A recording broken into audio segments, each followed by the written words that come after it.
Teoría del psicoanálisis de Carl Jung. Capítulo primero. De la teoría traumática a la teoría dinámica. La teoría del traumatismo. No me parece tarea muy fácil hablar en el momento actual de psicoanálisis, no solo porque topamos inmediatamente con los más complicados problemas de la ciencia moderna, sino ante todo por tropezar con numerosas dificultades de las cuales parece imposible dar una descripción clara. El lector no encontrará, pues, en este libro una exposición doctrinal completa, teórica y prácticamente elaborada. A pesar de todo el trabajo realizado hasta la fecha, el psicoanálisis aún no ha llegado a tanto. Tampoco podemos brindar al lector la génesis ni la evolución del sistema. La literatura sobre temas psicoanalíticos está bastante divulgada hoy. ¿Para qué repetir entonces lo que se ha dicho ya tantas veces? Otra dificultad más se debe al hecho de que existan actualmente opiniones tan equivocadas sobre la naturaleza del psicoanálisis que a veces es imposible captar su verdadero carácter. Y uno tiene que preguntarse muy a menudo cómo un hombre de alguna cultura científica ha podido llegar a ideas tan fantásticas. Pasemos por alto estas lucubraciones, consagrando nuestro tiempo y nuestro esfuerzo a problemas que por su naturaleza podrían verdaderamente dar lugar a una mala inteligencia. En el decurso de los últimos decenios, la teoría psicoanalista ha evolucionado considerablemente, cosa que aún mucha gente parece ignorar. Muchas personas, por ejemplo, que han leído la obra inicial, Estudios sobre el histerismo de Breuer y Freud, persisten en la opinión de que según la teoría psicoanalítica, el histerismo y en general todas las neurosis son oriundos de traumatismos de la primera infancia. Siguen pues combatiendo esta teoría del trauma, sin sospechar que ha quedado abandonada por el propio Freud, ya hace más de 15 años, quedando reemplazada por otras concepciones. La aludida transformación del psicoanálisis tiene tanta importancia para todo el desenvolvimiento técnico y teórico del psicoanálisis que vale verdaderamente la pena de someterla a un detenido examen. Según el citado libro de Breuer y Freud, el síntoma histérico no provendría de una fuente orgánica desconocida, tal como se creyó antaño, sino que deberíase a determinados fenómenos anímicos de gran valor efectivo, lesiones anímicas o traumatismos. Todo observador concienzudo puede confirmar hoy día, por sus propias experiencias, que en efecto encontramos muy a menudo en los comienzos del histerismo síntomas sobremanera molestos y dolorosos. Tal fenómeno no escapó por completo a la atención de los médicos antiguos, sin embargo, fue Charcot, a mi entender, quien aprovechó por primera vez esta observación teóricamente útil, probablemente bajo la influencia de la teoría del nervous shock de Page. Charcot comprobó asimismo, gracias al hipnotismo, que estuvo en aquel momento en auge, que los síntomas histéricos podían provocarse y suprimirse mediante la sugestión. Creía estar en presencia de algo análogo a los casos de histerismo del accidente, que en aquel entonces se hacían cada vez más frecuentes. Para Charcot, el shock del traumatismo sería el factor del hipnotismo. La emoción producida por él provocaría una parálisis total momentánea de la voluntad, mientras podría producirse la representación del trauma como una especie de autosugestión. Esta concepción ofreció la base a toda una teoría psicogenética. Estudios etiológicos debían demostrar más tarde la existencia de este mecanismo o de otro mecanismo semejante en los casos de histerismo no traumático. En esta laguna fue en la que vinieron a llenar en la etiología del histerismo los descubrimientos de Breuer y Freud, demostrando que los casos ordinarios del histerismo, aquellos que no se consideraban como consecuencia de algún traumatismo, englobaban, no obstante, a su vez, este elemento revestido de la misma importancia etiológica. Era naturalmente que Freud, discípulo personal de Charcot, viera en este descubrimiento una confirmación de las ideas de su maestro. La teoría, elaborada en su mayor parte por Freud, basada en las experiencias que se habían realizado hasta aquella fecha, está marcada por consiguiente por el sello de la etiología traumática, hasta tal punto que con justo derecho se la puede denominar teoría del traumatismo. La novedad de esta teoría, haciendo abstracción completa del análisis profundizado de los síntomas, consistía en la disolución del concepto de autosugestión, en un principio factor dinámico de la teoría, y en su sustitución por unas representaciones detalladas de los efectos psicológicos y psicofísicos originados por el shock. El shock o traumatismo produce una emoción de la cual el individuo se libra. Esta emoción queda en condiciones normales descargada, reaccionada hacia afuera. En el caso del histerismo, el traumatismo no se experimenta sino parcialmente. Resulta de ello una retención de la emoción. La energía potencial de esta emoción retenida, pero siempre dispuesta a actuar, entretiene los síntomas de la enfermedad, pasando, mediante una conversión de energías del sector anímico al sector físico. La terapia debía pues tener por objetivo en este estudio de los conocimientos psicoanalíticos la liberación de esta emoción retenida, esto es, el separar de los síntomas las cantidades de energía emotiva convertidas y reprimidas. Por esto se la ha llamado muy justamente teoría purificadora o catártica, siendo su objetivo el de reaccionar las emociones retenidas. El análisis veíase así más o menos estrechamente vinculado a los síntomas. Primero se les analizó, o bien sirvieron de punto de partida de trabajo analítico, procedimiento que está en completa oposición con la técnica aplicada actualmente por los psicoanalistas. El método catártico, como asimismo la teoría sobre cuya base descansa, fue aceptado por otros especialistas en la medida en que se interesaron por él, y llegó a obtener consagración oficial en varios libros de texto de enseñanza psiquiátrica. Si bien los descubrimientos de Breuer y Freud son indudablemente justos, cosa que se puede comprobar en cualquier caso de histerismo, no por eso deja de suscitar la teoría misma algunas objeciones. El método de los psiquiatras demuestra con admirable claridad las relaciones que existen entre los síntomas actuales y los acontecimientos traumáticos de antaño, así como las consecuencias psicológicas aparentemente forzosas de la situación traumática inicial. No por eso se deja de tener dudas sobre la importancia teológica del llamado traumatismo. En primer lugar, a todo aquel que conozca el histerismo le parecerá muy dudoso que se pueda reducir una neurosis, con todos sus detalles, a ciertos acontecimientos del pasado, o sea, al motivo de la predisposición. Actualmente está de moda considerar los estudios mentales anormales que no sean de proveniencia exógena como productos de una degeneración hereditaria y no como oriundos de la psique y de las circunstancias del medio ambiente. Esto es una exageración. Sabemos fijar muy bien, por ejemplo, la línea mediana en la etiología de la tuberculosis. Existen sin duda casos de tuberculosis en los cuales el germen de la enfermedad se multiplica desde la primera infancia en un terreno tan predispuesto por la herencia que las condiciones más favorables son incapaces de salvar al enfermo de su sino. Sin embargo, existen igualmente casos de infección mortal con una ausencia total de toda afección hereditaria y de predisposición. Tales constataciones tienen su valor en el sector de la neurosis, cuando las cosas no pueden pasar de ningún modo de otra manera que en otros sectores de la patología. Una teoría constitucional extrema sería tan falsa como una teoría unilateral del medio ambiente.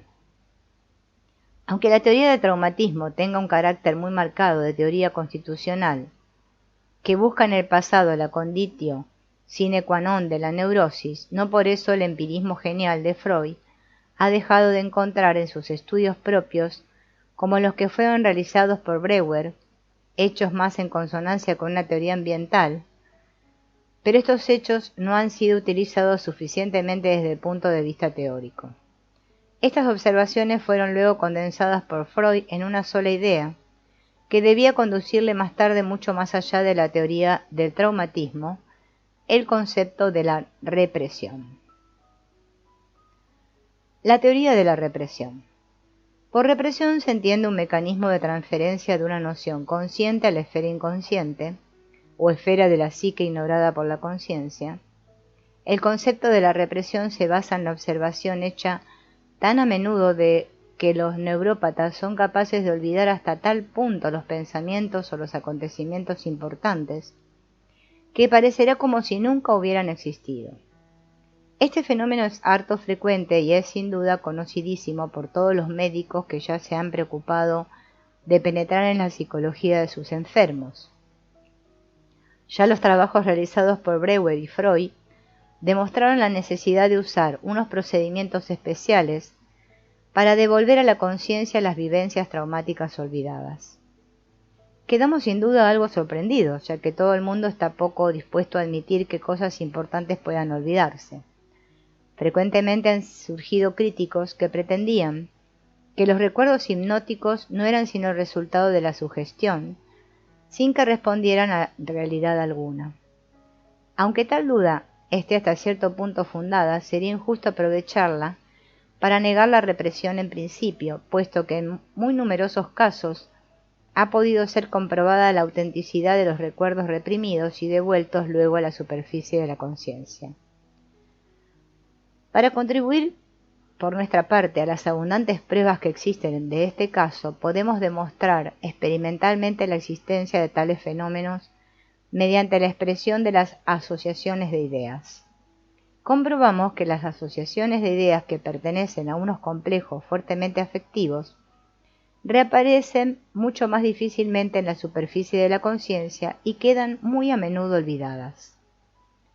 Como quiera que estas experiencias no han sido nunca comprobadas, esta comprobación nuestra queda rechazada sin más ni más.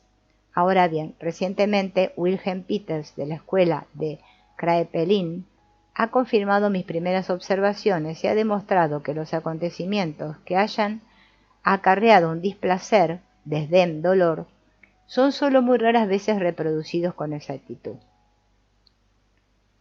El principio de la represión fundamentase, pues, en bases empíricas absolutamente seguras. Sin embargo, es preciso ir más lejos aún y preguntarse si la represión proviene de una decisión consciente del individuo o si se trata de una disposición más bien pasiva, de la cual el individuo no tenga conciencia. Freud aporta en sus trabajos y una serie de pruebas de que existe una tendencia, por así decirlo, consciente, de reprimir todo cuanto sea molesto. No hay psicoanalista que no reconozca numerosos casos en los cuales acabó por convencerse de que una vez en el curso de su enfermedad, los enfermos se dieron más o menos cuenta de su voluntad de no pensar más en tal o cual cosa desagradable. Una enferma observó un día, de manera harto significativa: dejé eso a un lado. Por otra parte, forzoso nos es reconocer que muy a menudo las investigaciones más refinadas son insuficientes para probar ningún apartamiento, y que el proceso de la represión aparece mucho más como una desaparición pasiva o una atenuación de impresiones. Los enfermos que pertenecen a la primera categoría dan la impresión de ser personas mentalmente bien desarrolladas, pero cargadas de cierta cobardía frente a sus propios sentimientos. En cambio, aquellos que pertenecen al segundo grupo aparecen como habiendo sido perjudicados en su desenvolvimiento, y en ellos el proceso de la represión puede compararse a un mecanismo automático. Esta diferencia está en muy estrecha relación con la cuestión de la teoría ambiental o de la constitucional. Los casos de la primera categoría parecen haber sido influidos, ante todo, por los que les rodearon y por la educación, mientras que en el segundo caso la constitución parece desempeñar un papel predominante. No es necesario observar qué categoría de enfermos tienen más probabilidades de curación. El concepto de represión contiene, pues, un elemento que contradice la teoría del trauma. En el análisis de Miss Lucy R., descrito por Freud, se evidencia la inutilidad de buscar el factor etiológico importante en la escena traumática. Lo encontramos, sin embargo, en la insuficiente preparación del individuo para hacer frente a la existencia. Si tenemos en cuenta que más tarde, en sus escritos de contribución a la teoría de la neurosis, el mismo Freud, fortalecido por su experiencia, se ve obligado a considerar como fuente de la neurosis determinados acontecimientos importantes acaecidos en la primera infancia, tendremos la impresión de una mala inteligencia entre la idea de la represión y la del traumatismo. La primera contiene los gérmenes de una teoría ambiental, mientras que la segunda es una teoría constitucional. Teoría de la neurosis. En un principio, la teoría de la neurosis se desenvolvió enteramente en el sentido de la concepción traumática. Si seguimos el camino de Freud en sus trabajos posteriores, lo vemos llegar a la conclusión de que no se puede atribuir sino una actividad aparente a los acontecimientos traumáticos más tardíos, puesto que su eficacia no se concibe sino en virtud de una predisposición especial. Es evidente que fue en este momento preciso cuando encontró la solución al enigma. El trabajo analítico llevó al médico a la infancia, cuando se descubrieron las raíces de los síntomas histéricos.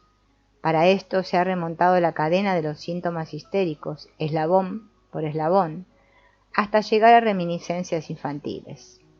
El comienzo de la cadena amenazó con perderse por completo en la niebla de la misma infancia. Ahora bien, una vez se llegó tan lejos, viéronse surgir inmediatamente unos recuerdos de escenas sexuales, activas o pasivas, en determinada relación con aquellos acontecimientos posteriores, que por fin desembocaron en la neurosis. De todas estas observaciones surgió la teoría del traumatismo sexual de la infancia. Dicha teoría tropezó con una resistencia tenaz, no a raíz de unas razones de orden teórico, que podrían contradecir el principio mismo del traumatismo, sino por causa del elemento sexual. La gente se indignó al pensar que los niños podían tener sexualidad y que podían estar preocupados por temas sexuales. Además, la reducción del histerismo a una causa netamente sexual no encontró aceptación favorable, puesto que precisamente se acababa de abandonar la idea de que esta enfermedad pudiera provenir de un reflejo interno o de una sexualidad insatisfecha. Es natural que se negara la realidad de las observaciones de Freud.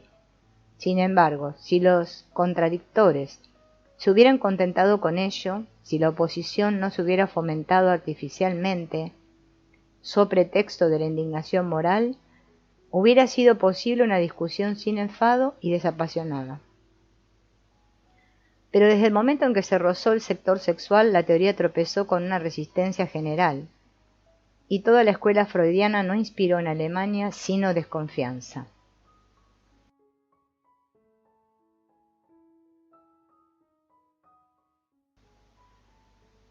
Para el hombre de ciencia verdaderamente serio se trata tan solo de saber si las observaciones de Freud son aceptables y justas o no.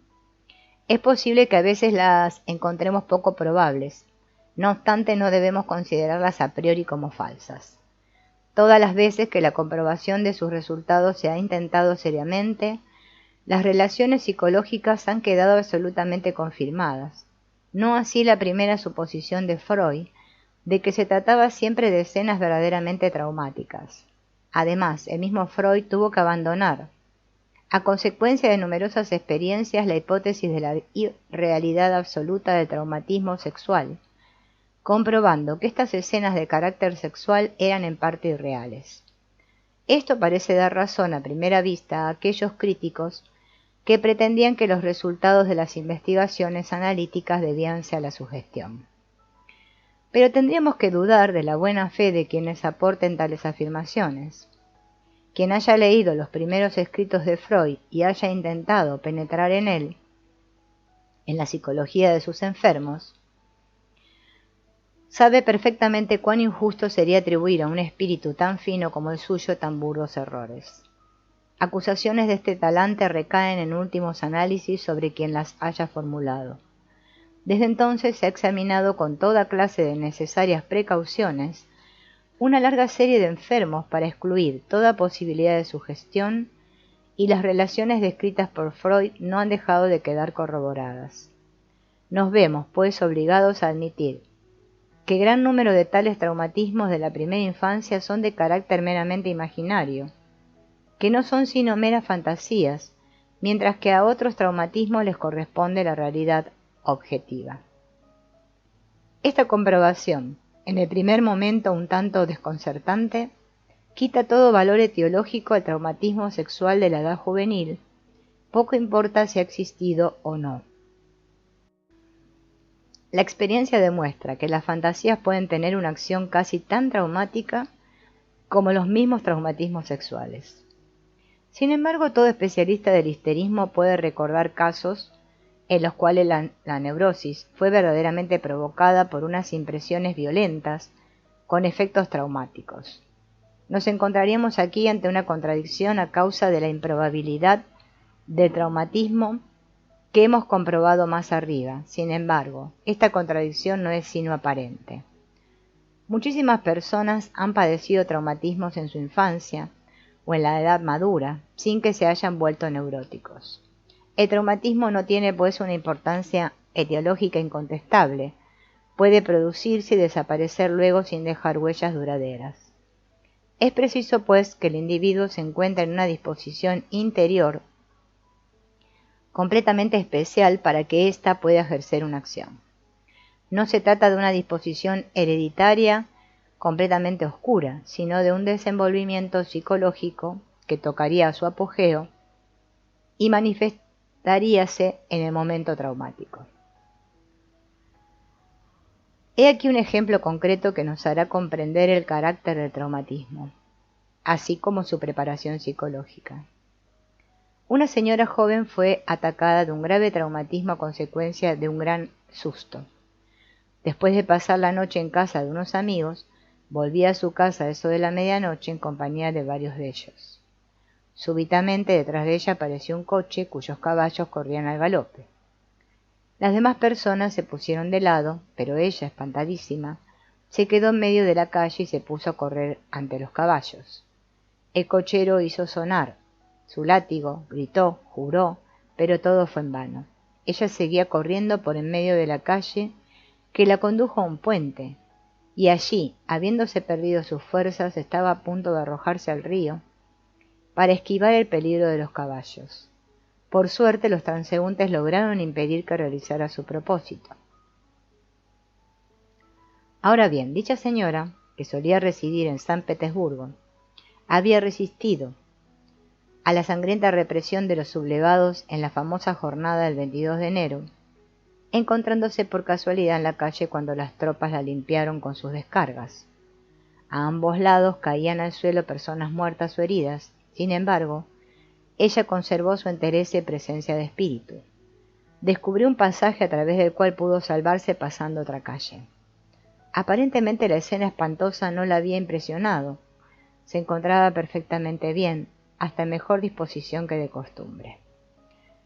Son muy frecuentes los casos de esta índole. Se suele concluir de ellos forzosamente que la intensidad del traumatismo tan solo tiene una débil influencia patógena, causante de enfermedades, y que los factores esenciales dependen de circunstancias peculiares.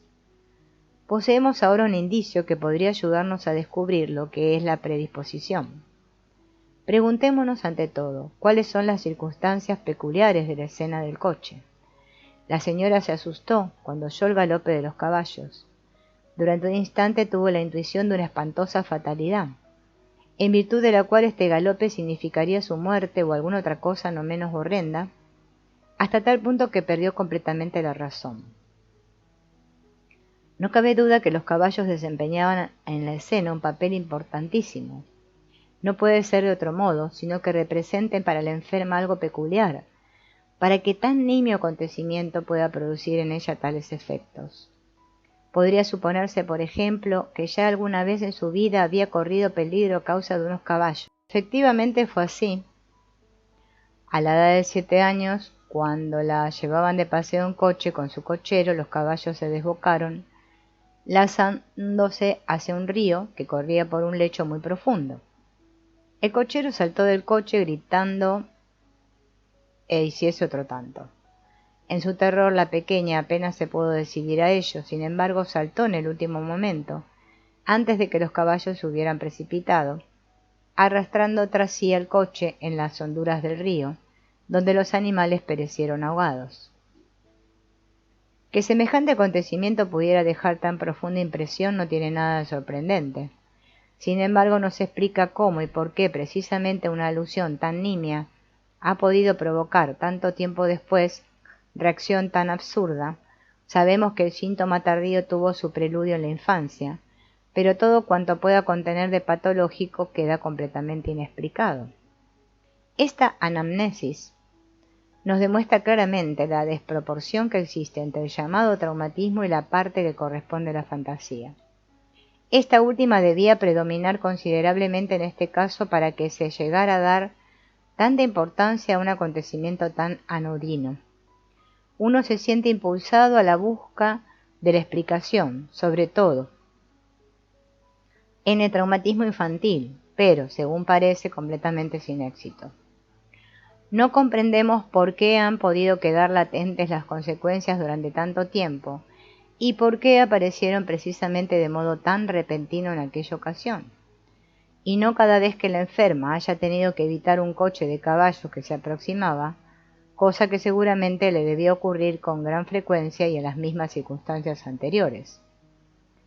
El hecho de haber corrido un peligro mortal en la infancia parece no haber dejado huella alguna, puesto que el peligro real, en el cual se encontraba en San Petersburgo, no le ocasionó ningún síntoma nervioso. No hemos podido, pues, explicar nada de la escena descrita. La teoría del traumatismo no arroja ninguna luz sobre ninguno de los puntos. Si he insistido en esta teoría es porque muchas personas, ya iniciadas en el psicoanálisis, se han aferrado a este punto de vista, al igual que muchos de nuestros adversarios que no leen nuestros trabajos o los leen superficialmente, persistiendo en su creencia de que nuestro método fundamentase aún en ella. Busquemos ahora aclarar en qué consiste tal predisposición, gracias a la cual una impresión insignificante puede producir efectos patológicos. Es este un problema de orden capital que, según lo vemos, desempeña un papel importante en el estudio de la neurosis.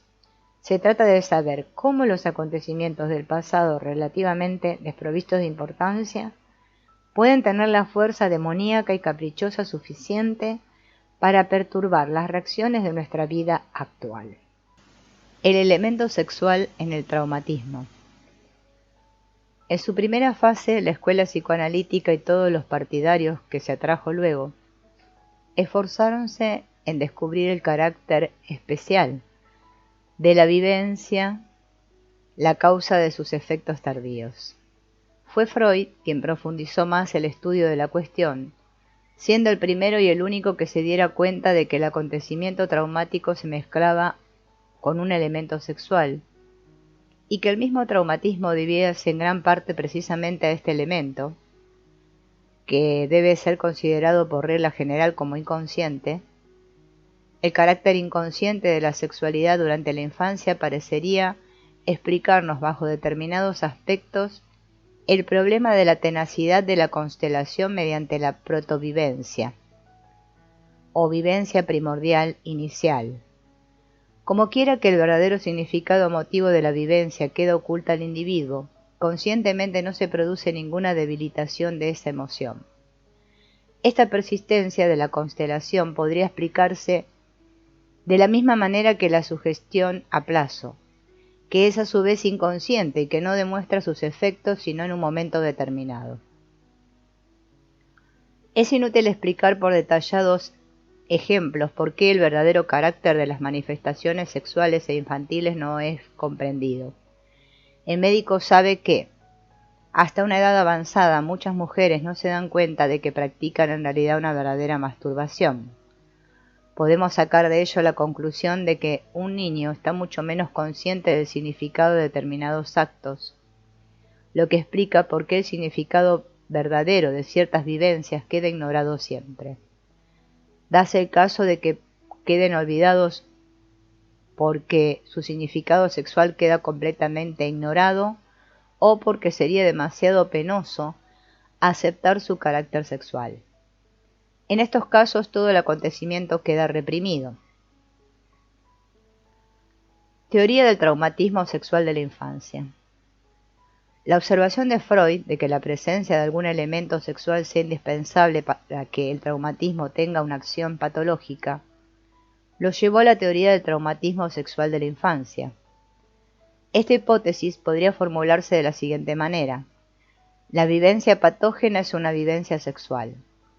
Esta teoría tropezó con la opinión generalmente admitida de que los niños no poseen aún ninguna sexualidad, de lo cual se deriva la imposibilidad de una tal etiología.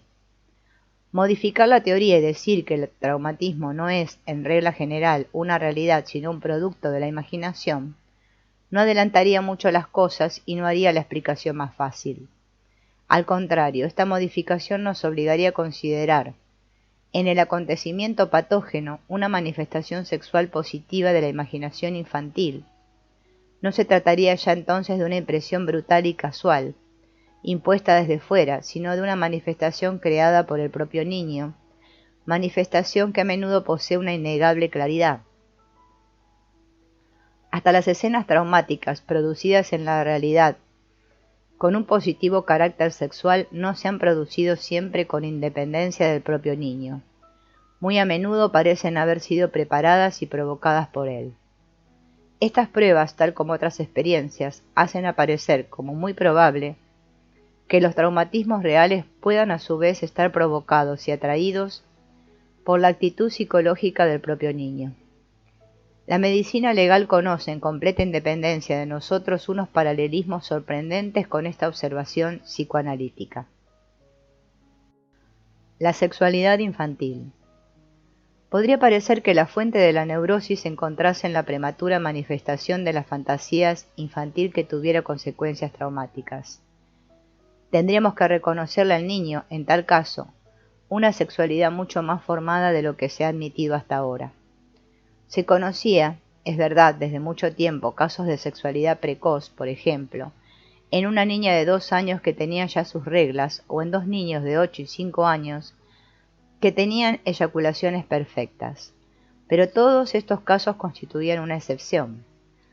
Sorprendió, pues, extraordinariamente cuando Freud, basándose en estudios extremadamente minuciosos, púsose a asignar al niño una sexualidad, y una sexualidad no solamente regular, sino hasta perversa y polimorfa.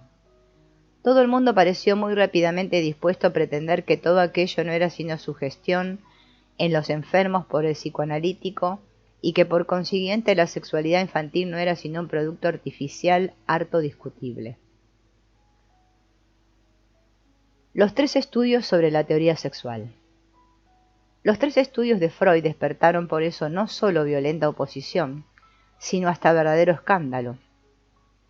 Será sin duda superfluo llamar la atención sobre el hecho de que no se hace ciencia escandalizándose, y de que si bien convienen al moralista argumentos de escándalo moral, ya que esto pertenece a su ocio, no es este el caso del hombre de ciencia cuya línea directriz debe ser la verdad y no el sentimiento moral. Si los hechos corresponden de veras a lo que Freud pretende, entonces es completamente ridículo escandalizarse. Si, en cambio, no son tal como él cree, entonces no nos sirve tampoco de nada el escandalizarnos. La decisión sobre la verdad se encuentra única y exclusivamente en el campo de la observación y del trabajo investigador. A consecuencia de este escándalo moral, completamente inmotivado, la oposición dirigida contra el psicoanálisis nos presenta, excepto unas cuantas decepciones dignas, un cuadro algo cómico de un retraso que merece compasión.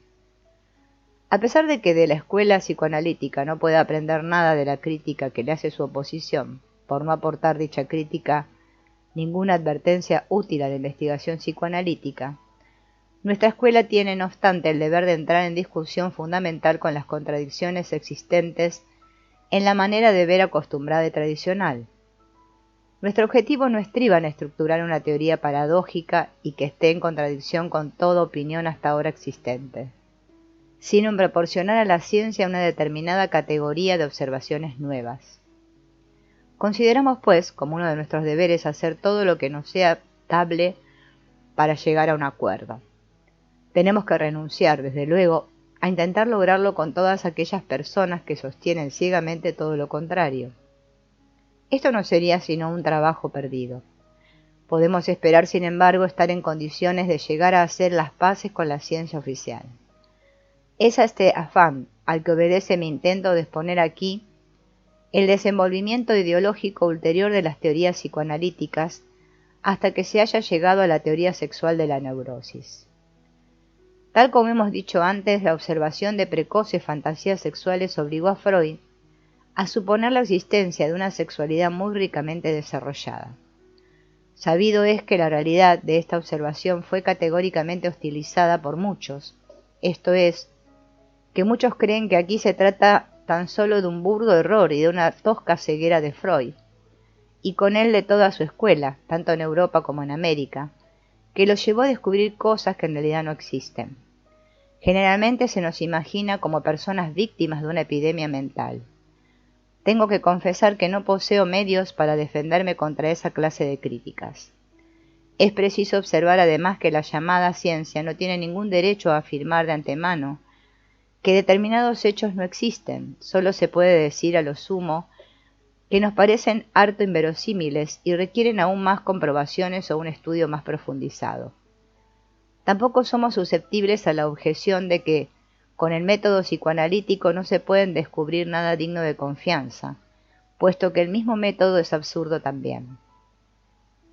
Se ha negado toda confianza al telescopio de Galileo, y Colón descubrió América con una hipótesis equivocada.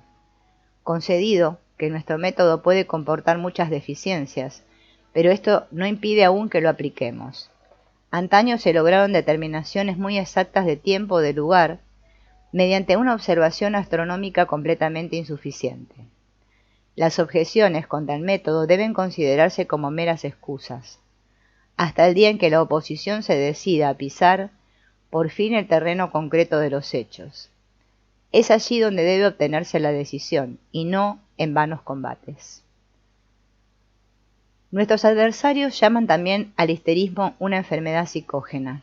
Nosotros creemos haber establecido la determinación psicológica y publicamos sin miedo alguno los resultados que hemos obtenido, poniéndolos al alcance de la crítica pública.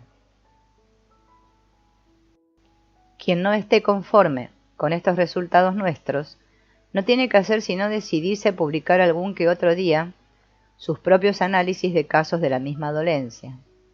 No se ha hecho tal cosa que yo sepa hasta la fecha, y por lo menos en la literatura europea, sobre el asunto, ni una sola vez y en ninguna parte. En tales circunstancias, la crítica no tiene ningún derecho a negar a priori nuestras comprobaciones. Nuestros adversarios no tienen menos casos de histerismos para tratar que nosotros, y sus casos no son menos psicógenos que los nuestros. ¿Qué impide, pues, la demostración en todos ellos de los factores determinantes psicógenos? El método mismo poco importa. Nuestros adversarios se contentan con combatir y deformar nuestra labor investigadora, sin que sepan hacerla mejor que nosotros. Este es un procedimiento completamente gratuito que no merece la admiración de nadie.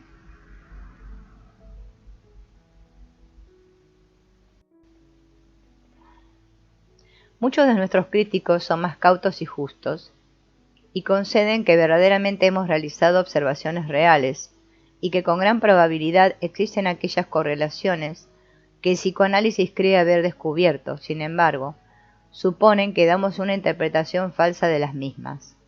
Las pretendidas fantasías sexuales de los niños, que ante todo se ponen aquí en cuestión, no pueden, según dichos críticos, ser interpretadas en un sentido sexual, puesto que sexualidad sería, sin ninguna duda alguna, algo que tomaría su carácter peculiar tan solo al acercarse a la pubertad. Tales objeciones, cuyo tono digno y comprensivo nos produce una impresión de confianza, merecen ser tomadas en serio. Ellas han sido la fuente de larguísimas meditaciones para todo psicoanalista que pensara un poco, aún sin necesidad de esperar la crítica de afuera. El concepto de la sexualidad. La dificultad radica ante todo en el concepto de la sexualidad. Concibiendo la sexualidad como una función desarrollada, nos es forzoso limitar este fenómeno en general al periodo de la madurez, sin que estemos autorizados a hablar de una sexualidad infantil. Sin embargo, con una tal limitación del concepto nos vemos ante un apuro aún mayor, esto es, ante el problema de cómo podríamos denominar todos aquellos fenómenos que rodean la función sexual tomada sensu strictiori, como son embarazo, nacimiento, selección sexual, defensa de la prole, etc. A mí me parece que todo esto pertenece aún al concepto de la sexualidad, aunque uno de nuestros más eminentes colegas opine que el acto de dar a luz no tiene ningún carácter sexual. Ahora bien, si todos estos fenómenos forman parte del sector de la sexualidad, entonces pertenecen a él un sinnúmero de fenómenos psicológicos, puesto que, como es sabido, son inauditas las funciones meramente psicológicas que están aglutinadas a la esfera sexual. Solo recordaré en este lugar el papel preeminente de la imaginación en la preparación y en la realización de las funciones sexuales. Henos aquí con esto ante un concepto harto biológico de la sexualidad que abarca, además de toda una serie de fenómenos de orden fisiológico, otra serie de funciones psicológicas. Si se nos permite servirnos de una antigua pero muy práctica distribución de materias, abogaríamos por una identificación de la sexualidad con el llamado impulso de la conservación de la especie, que se suele contraponer en un determinado sentido al impulso de la autoconservación. Una vez aceptado este concepto de la sexualidad, ya nos sorprenderá muchísimo menos que las raíces de la autoconservación, función tan extraordinariamente importante para la naturaleza, alcancen mayores profundidades que las que nos permitiría suponer un concepto más limitado de la sexualidad. Tan solo el gato adulto más o menos grande coge ratones, pero el gatito más joven ya juega a cogerlos. En perros jóvenes, los intentos juguetones y solo superficialmente matizados de cohabitación se inician asimismo ya mucho tiempo antes de la madurez sexual. Podemos suponer, con justo derecho, que tampoco el hombre representa una excepción a esta regla. Aun cuando nuestros hijos bien educados no encontremos fenómenos parecidos en la superficie manifiesta, la observación de los niños en pueblos menos civilizados nos enseña que tampoco los hijos del hombre constituyen una excepción a esta regla biológica. En efecto, es infinitamente más probable que el impulso tan importante de la conservación de la especie empiece a germinar y a desarrollarse gradualmente ya a partir de la más tierna infancia, en vez de parecer caer repentinamente del cielo, completamente formado durante la pubertad. ¿No se sabe acaso que también los órganos anatómicos de la procreación se preparan ya mucho tiempo antes de que se pueda notar en ellos huella alguna de su función futura? Ahora bien, si la escuela psicoanalítica habla de sexualidad, entonces es preciso enlazar con este concepto el de conservación de la especie. No hay que pensar que se trata única y exclusivamente de aquellas sensaciones corporales y funciones que se suelen asignar comúnmente a la palabra sexualidad. Podría decirse que para evitar interpretaciones equivocadas, sería tal vez preferible no denominar sexuales los fenómenos preparatorios y solo superficialmente esbozados del período infantil. Sin embargo, tal exigencia nos parece inadecuada e injusta, pues que también la anatomía suele tomar su nomenclatura del sistema diferenciado y no se asignan nombres en cada caso diferentes a los grados previos más o menos rudimentarios. Aunque después de lo dicho ya no se pueda achacar nada a la terminología sexual de Freud, puesto que con pleno derecho y con férrea consecuencia llama sexuales a todos los grados previos de la sexualidad, ella nos condujo sin embargo a determinadas conclusiones que a mi modesto parecer no podían ser mantenidas.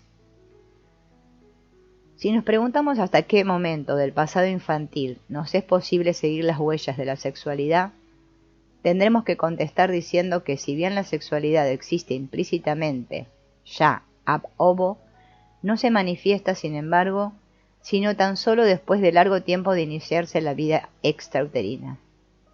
Freud parece inclinarse a ver, hasta en el acto de mamar en el pecho materno, una especie de acto sexual, manera de ver que le valió muy graves objeciones. Sin embargo, la tesis es muy ingeniosa si admitimos que Freud, con Freud, que el impulso de la conservación de la especie, esto es, la sexualidad, existe en cierto sentido separada del impulso de la autoconservación, transcurriendo pues a su vez ab ovo un desenvolvimiento especial de éste.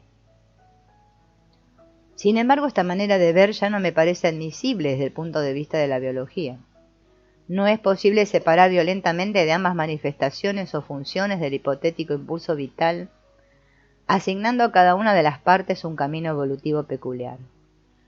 Si nos contentamos con juzgar exclusivamente a base de lo que vemos, nos será preciso tener en cuenta el hecho de que en toda la naturaleza animada, el proceso vital no es, durante largo tiempo, sino tan solo una función de nutrición y de formación. Muy claramente, vemos esto en muchos animales, así, por ejemplo, en las mariposas, que han de pasar primero por una existencia de gusanos asexuados, dedicados única y exclusivamente a alimentarse y formarse. Tanto en el período intrauterino como el período extrauterino de la lactancia del hombre pertenecen a esa fase del proceso de la vida. Dicha fase se caracteriza por una falta completa de funciones sexuales. Hablar de una sexualidad manifiesta del lactante no sería pues sino un contradictio inadjecto. Podríamos preguntarnos a lo sumo si se pueden encontrar entre las funciones vitales de la lactancia algunas que no posean el carácter de la función alimenticia y formadora, y que podemos designar por tanto per exclusionem como funciones sexuales. Ahora bien, Freud llama la atención a este respecto sobre la visible excitación y satisfacción del niño en el acto de lactar, y compara estos fenómenos a los de un acto sexual. Esta analogía nos demostraría la calidad sexual supuesta por Freud del acto de la lactancia. Tal suposición no sería justa sino en el caso de que se demostrase que toda tensión producida por una necesidad y su satisfacción mediante la distensión representa en todos los casos un proceso de orden sexual. Sin embargo, el hecho de que el acto de lactar posea tal mecanismo afectivo demuestra todo lo contrario, de modo que podemos decir tan solo que tal mecanismo afectivo aparece tanto en la función alimenticia como en la función sexual.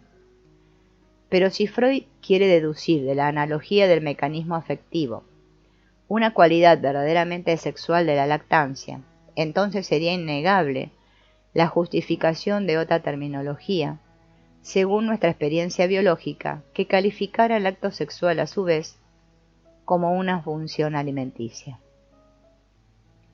Sin embargo, tales excesos son completamente injustificados por ambos lados. Es completamente evidente que no se le puede aplicar al acto de la lactancia un calificativo sexual. Conocemos aún, sin embargo, toda una serie de funciones del lactante que aparentemente nada tienen que ver con la función alimenticia, el chupar y sus diferentes variantes. Aquí ya tendríamos más derecho a plantear el problema de si tales actos pertenecen o no a la esfera sexual. No sirven ya a fines alimenticios sino al objetivo de procurarse placer. Esto es indudable. No obstante, es asaz problemático el que este placer obtenido por la succión pueda o no ser designado per analogiam como placer sexual. De la misma manera lo podríamos llamar placer alimenticio. Este último calificativo además sería casi más aconsejable, puesto que tanto la forma como el lugar en el cual se procura placer pertenecen completamente a la función alimenticia. La mano que usa el niño para chupetearse los dedos se prepara de esta manera a actos ulteriores autónomos de alimentación.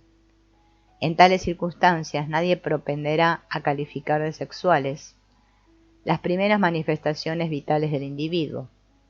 La fórmula con la que hemos tropezado antes y que afirmaba que en el chupeteo se busca una satisfacción de placer sin función alimenticia alguna, nos deja sin embargo algunas dudas acerca del carácter exclusivamente alimenticio de la succión.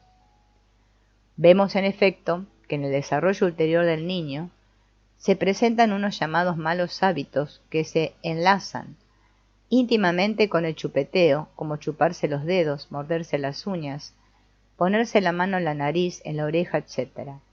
Vemos además cuán fácilmente se transforman estos hábitos más tarde en masturbación. La conclusión, per analogia, de que tales hábitos infantiles serían, pues, preludios de la masturbación o de actos onaniformes, ostentando así un carácter netamente sexual, no podría ser negada categóricamente, puesto que parece completamente justificada. He visto numerosos casos en los cuales existía una reciprocidad indudable entre tales malas costumbres infantiles y la masturbación posterior, que al presentarse ya desde la última fase de la infancia, aún antes de la fase de la pubertad, no es sino una continuación directa de los malos hábitos infantiles.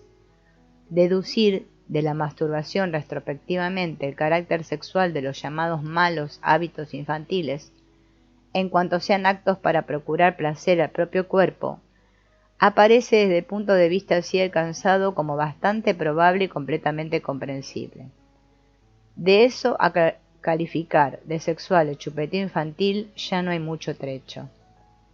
Freud no vaciló, como es sabido, en salvar ese trecho, paso que un poco más arriba es censurado. Hemos tropezado pues con una contradicción que sólo difícilmente puede resolverse. La solución sería relativamente fácil si pudiéramos suponer efectivamente la existencia de dos impulsos paralelamente existentes y sustancialmente separados. Entonces, el acto de lactar tendría, por cierto, las características de un acto alimenticio, pero no perdería tampoco su carácter de acto sexual, siendo, en cierto modo, una combinación de ambos impulsos. Esta parece ser, efectivamente, la opinión de Freud. En las manifestaciones vitales del adulto descubrimos realmente este paralelismo de ambos impulsos, o mejor dicho, de sus formas de manifestación bajo los fenómenos de hambre e impulso sexual. En cambio, a la edad de la lactancia, no conocemos aún sino la función alimenticia, a la cual está puesto el premio del placer y de la satisfacción, y cuyo carácter sexual solo se puede afirmar gracias a una petición de principio, puesto que los hechos objetivos demuestran que no la función sexual, sino el acto alimenticio es el primer medio que nos aporta placer. Procurarse placer no es idéntico a sexualidad. Por consiguiente, nos engañamos al suponer que en el lactante existen paralelamente ambos impulsos, puesto que en realidad no hacemos otra cosa sino atribuir a la psique infantil una comprobación obtenida por la observación del adulto. Sin embargo, en ella no se encuentra aquella convivencia paralela y separada de ambas clases de manifestación de los impulsos, puesto que uno de los dos sistemas impulsivos no está desarrollado aún del todo, o lo está solo de un modo completamente rudimentario. No obstante, si nos colocásemos en el punto de vista de que el afán de procurarse placer tiene un carácter netamente sexual, entonces nos veríamos obligados a concebir, paradójicamente, hasta la misma hambre como una tendencia sexual, puesto que también, al buscar su satisfacción, tiende hacia un placer. Sin embargo, si procediésemos de tal manera excediendo límites conceptuales, no podríamos menos que conceder también al adversario el permiso de aplicar la terminología del hambre a la sexualidad. La historia de las ciencias nos brinda repetidas veces ejemplos de tales exageraciones unilaterales. Con esto no queremos formular una censura. Bien al contrario, hemos de estar contentos de que haya individuos que tengan el valor de ser desmedidos y unilaterales. Es con ellos a quienes debemos tantas invenciones. Lo único que hay que lamentar es el hecho de que tales concepciones unilaterales sean defendidas apasionadamente. Las teorías científicas no son sino proposiciones de cómo podríamos considerar las cosas. La hipótesis más fácil de paralelismo de dos sistemas de impulsos separados es desgraciadamente imposible, puesto que está en flagrante contradicción con los hechos observables y conduce, si la proseguimos consecuentemente, a conclusiones totalmente insostenibles. Ahora bien, antes de proponerme intentar la solución de esta contradicción, tengo que exponer aquí algo más acerca de la teoría sexual de Freud y de su metamorfosis. Tal como lo hemos visto ya, el descubrimiento de una actividad de la fantasía sexual en el niño, que aparentemente tiene derivaciones traumáticas, ha conducido a la suposición de que el niño debe de poseer, a pesar de cuanto se haya supuesto hasta ahora, una sexualidad casi desarrollada e incluso polimorfa y perversa. Sin embargo, su sexualidad no aparece centrada en torno a la función genital y el sexo opuesto, sino que se ocupa del propio cuerpo, por lo cual se ha llamado también al niño un autoerótico. Ahora bien, cuando un interés sexual se orienta hacia afuera, hacia otra persona humana, entonces el niño no establece ninguna diferencia, o por lo menos solo la establece en un grado mínimo entre los sexos. Puede ser así muy fácilmente homosexual. En vez de la función local, que aún no existe, aparece toda una serie de los llamados malos hábitos que se nos manifiestan desde este punto de vista como perversidades, en estrecha analogía con las perversidades posteriores. Según esta manera de ver, la sexualidad que se concibió en un principio ordinariamente como algo unitario se disolvió en una pluralidad. Y puesto que es una táctica de suposición previa que la sexualidad se produce, por así decirlo, en la esfera genital, Freud ha llegado consecuentemente a las hipótesis de unas llamadas zonas erógenas, en las cuales comprendía la boca, la piel, el ano, etc. El término zonas erógenas nos recuerda a las zonas espasmógenas. En realidad, el símil que está detrás de estos términos es el mismo, de la misma manera que la zona espasmógena es el lugar del que arranca el espasmo. También la zona erógena sería el punto determinado en el que la afluencia de la sexualidad tendría su origen. Según el modelo básico del órgano genital como origen anatómico de la sexualidad, sería preciso concebir las zonas erógenas como otros tantos órganos genitales, partiendo de los cuales confluiría la sexualidad. En este estado se hallaría la perversa sexualidad polimorfa de los niños. La expresión perverso parecía justificarse a causa de su estrecha analogía con las perversiones posteriores que no representarían en efecto, sino una edición nueva de determinados intereses protoinfantiles perversos, estando relacionados muy a menudo con una de las diferentes zonas erógenas o causantes de aquellas confusiones de sexo que son tan características de los niños. Según esta manera de ver, la sexualidad tardía, normal y uniforme constituiríase, pues, de diferentes componentes. En primer lugar, contendría un componente homosexual y otro heterosexual, a los cuales se agregaría luego un componente autoerótico, más tarde las diferentes zonas erógenas, etc. Tal concepción es muy parecida al estado de la física antes de Roberto Meyer, en el que sólo existían sectores de fenómenos paralelos y particulares, a los cuales se asignaba una importancia elemental, y cuyas correlaciones mutuas no quedaban muy justamente reconocidas. Tan solo la ley de la conservación de la energía aportó orden a estas correlaciones mutuas entre fuerzas paralelas y al mismo tiempo el concepto de que a las mismas no les correspondía ninguna importancia elemental absoluta, concibiéndolas como distintas formas de manifestación de la misma energía. Lo mismo debe ocurrir con este fraccionamiento de la sexualidad, en la sexualidad infantil polimorfa y perversa. La experiencia obligó a Freud a un continuo intercambio de los componentes particulares, puesto que iba reconociendo que, por ejemplo, las perversidades vivían a costa de la sexualidad normal o que en una forma determinada de aplicación de la sexualidad se producía un descenso. Para que nos podamos imaginar esto con mayor claridad, aduciremos un ejemplo.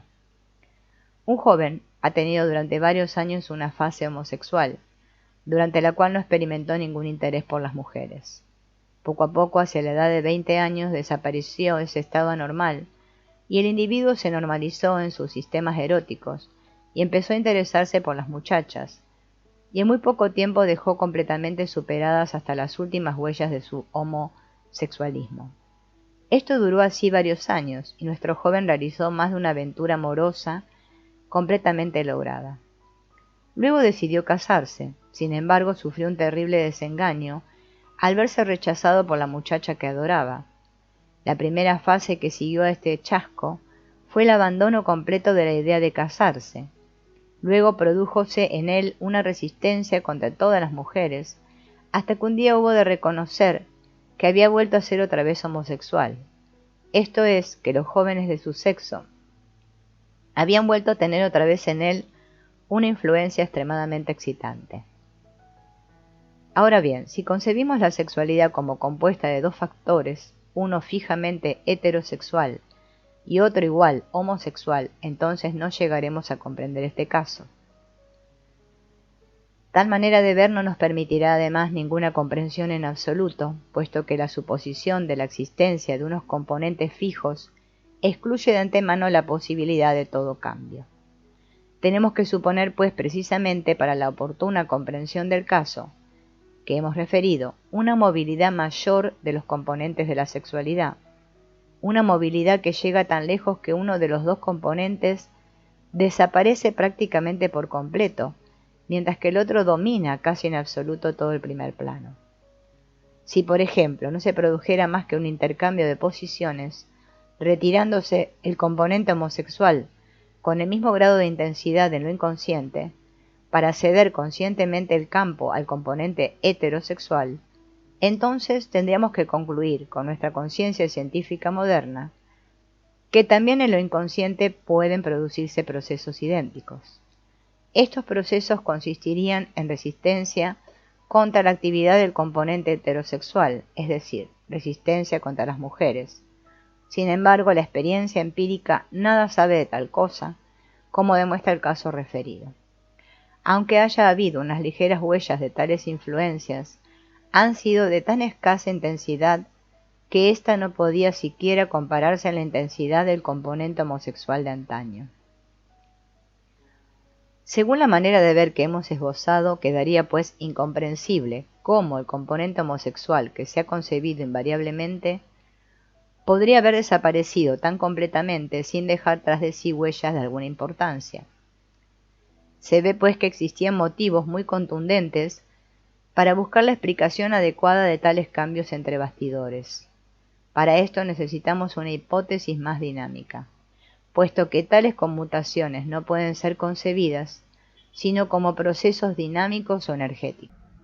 Sin admitir un cambio en la situación dinámica, no puedo imaginarme la desaparición de una determinada manera de función. La teoría freudiana tuvo efectivamente en cuenta esta necesidad, desvirtuando el concepto de componentes, esto es, la concepción que suponía unos funcionamientos separados entre sí y sustituyéndolo por un concepto energético. El término que designa este nuevo concepto es líbido. Freud introduce este nuevo concepto ya desde sus 3 estudios sobre la teoría sexual, con las siguientes palabras. El hecho de las necesidades sexuales del hombre y de los animales se suele expresar en biología mediante la suposición de un impulso genital. Síguese de ello la analogía que existe con el impulso de alimentación, el hambre. Una denominación análoga a hambre para este aspecto no existe en el lenguaje popular. La ciencia emplea como tal la palabra libidine o líbido.